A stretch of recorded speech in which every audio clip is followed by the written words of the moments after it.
Grabe mga ka-dreamers, ngayon naman ay samahan ninyo nga kami ni nanay na bayaran itong kanyang pinamili na mga damit at short, Durabox, dish rack at saka nga yung mga ilang gamit na pangkusina. Pasensya na putol-putol yung ating video kasi sa aking palagay kung hahabaan ko baka hindi nyo tapusin. Sayang naman yung effort ko sa pag-edit ng video kung hindi nyo naman mapanonood ng maayos yung bandang huli. Tsaka kaya pinag-iwahiwalay ko mga ka-dreamers, sayang din kasi yung kita. Dahil medyo nga marami yung aming pinamili kaya naman tricycle na lamang muna kami. Bali malapit nga lamang pala ito sa bahay ni nanay na ipinagawa natin kaya naman makalipas ang ilang minuto ay nakarating na nga kami rito. Dahil makipot nga pala mga ka-dreamers yung daan papasok kaya naman naglakad na lamang kami. Para hindi na nga pala ako bumalik, ipinabuhat ko na rito sa driver itong Durabox. Syempre wala nga palang katulong dito si nanay sa pagdi-display kaya naman tutulungan na din natin. Sa mga sandaling ito nga ay nagpaalam ako kay Nanay Josepina na maaari ba akong pumasok para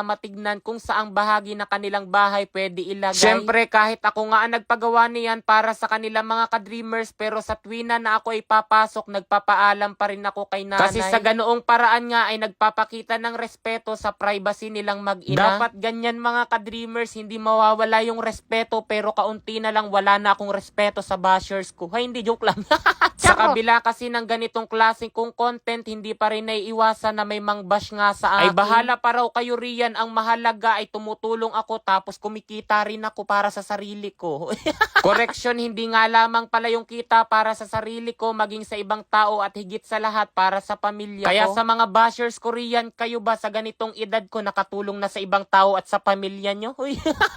O ayan, sa ganyang kong pananalita, may makitig nga pala na bashers, baka isipin na naman napakayabang ko na talaga. Daming-dami nyong iniisip sa akin kung ako inyo ritong tinutulungan sa pagdi-display. Papalitan na nga pala namin yung mga gamit nga rito ni nanay, kaya naman in-unbox na namin itong aming ngang pinamili. Kasi nga pagkatapos gawin itong bahay na ipinagawa natin para sa kanila ay lumipat na rin sila. Dahil pinalitan na nga natin yung bahay ni nanay, kaya naman kahit papaano papalitan na rin natin yung ilan nilang mga gamit. Kaso tulad din ba kayo mga ka-dreamers ni nanay na kahit napakapangit na nga noong gamit o di kaya hindi na mapakinabangan ay hindi pa rin itinatapon kasi may sentimental value raw. Ito nga kanilang pingganan ay dinala muna ni Ate Pamela sa loob para nga piliin yung mga bagay na patapon na at pwede pang pakinabangan. Sa totoo lamang mga ka-dreamers, ganitong klase ng tao ang napakagandang ang bigyan ng tulong. Iyong tipong alam ang pareralang sentimental value. Sapagkat hindi rin naman maiwasan mga ka-dreamers yung makadaupang palad natin yung mga taong hindi nga marunong magpahalaga ng tulong. Kayo ba mga ka-dreamers, naranasan nyo ba iyon? Yung tipong tinulungan mo na nga sila, ikaw pa rin yung naging masama. Pero ako'y lubos na natutuwa sapagkat kahit papaano ay hindi ko pa naman nararanasan. Abay, tignan nyo naman dito ang ngiti ni nanay habang binubuklat nga itong mga damit. Sa mga sandaling ito nga pala mga ka-dreamers ay ibinibigay ni nanay yung mga damit at short na pinamili niya para kay Ate Pamela. Na i-display na rin nga pala sa kanilang kusina yung mga gamit pang kusina at maging dito nga sa kanilang kwarto na ilagay na rin ng maayos itong Durabox. O diba, siyang tunay na napakabilis nga lamang sapagkat makalipas ang ilang araw, are may bahay na sila, may mga gamit ng bago. Nakatutuwang bigyan ng tulong ang ganitong ang klase ng tao. Yung tipong marunong magpahalaga sa lahat nga ng ibinibigay kahit napakaliit lamang. Simula ngayon mga ka-dreamers, dito na maninirahan ang mag-ina. Halay, hanggang dito na lamang muna. Bye-bye.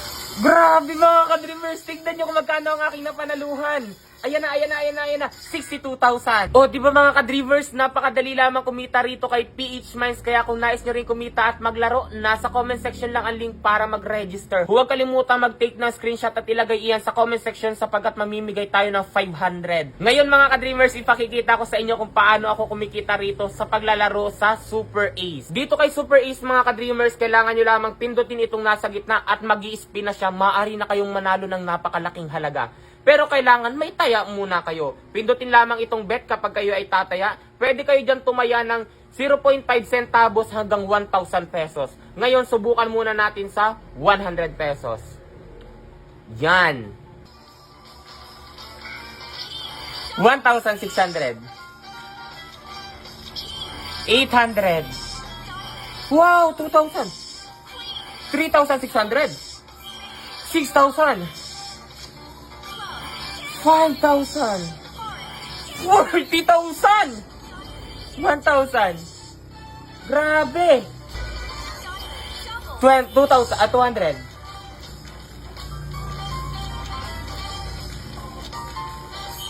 600. 1,200. Grabe mga ka-dreamers, tignan nyo kung magkano ang aking napanaluhan. Ayan na. 62,000. O, di ba mga ka-dreamers, napakadali lamang kumita rito kay PH Mines. Kaya kung nais nyo rin kumita, nasa comment section lang ang link para mag-register at makapaglaro na rin kayo. Huwag kalimutan mag-take ng screenshot at ilagay iyan sa comment section sapagkat mamimigay tayo ng 500.